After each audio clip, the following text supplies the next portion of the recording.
Last night I dreamed I was sitting in a large school cafeteria having lunch with a representative of the United States government.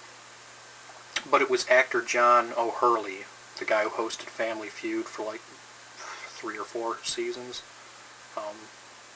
It wasn't him, but it was him, you know what I mean? He was supposed to be a representative of the U.S. government, but it was John O'Hurley in a nice suit. And he was begging me to go on a mission. I must have been,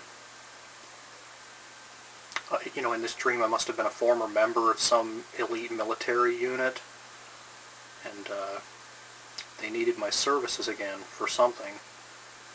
But this mission involved jumping out of a helicopter into shark-infested waters, and I turned it down as soon as I heard about those little sordid details. And John O'Hurley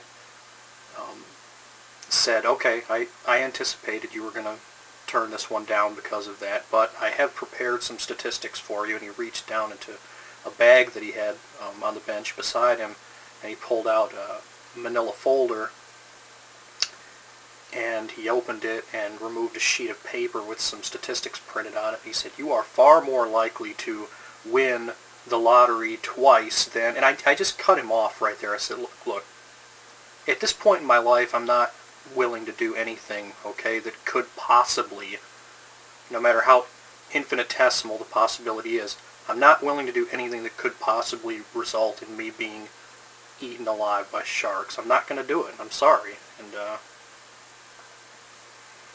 he accepted my answer. He put the little sheet of paper back into his manila folder and put the folder back into his bag, and he sat there quietly. And the cafeteria was busy that afternoon.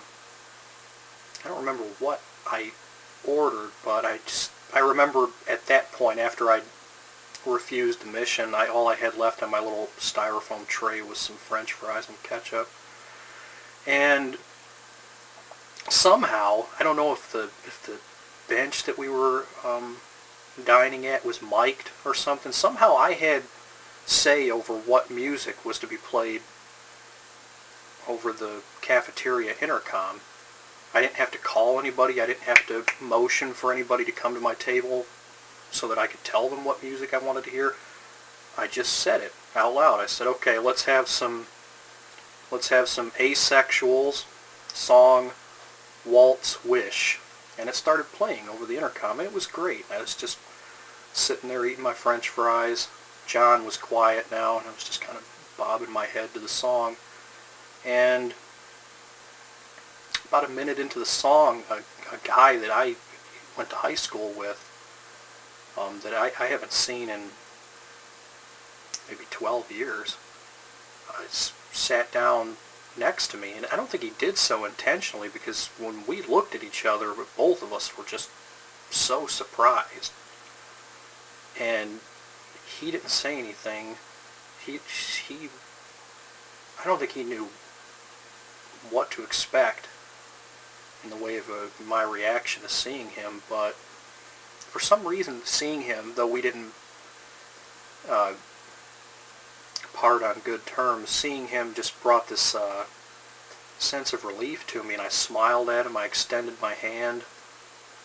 He shook my hand, and I said, it's really good to see you again, and I'm sorry about how things turned out. I really am. And we started talking, and it was great.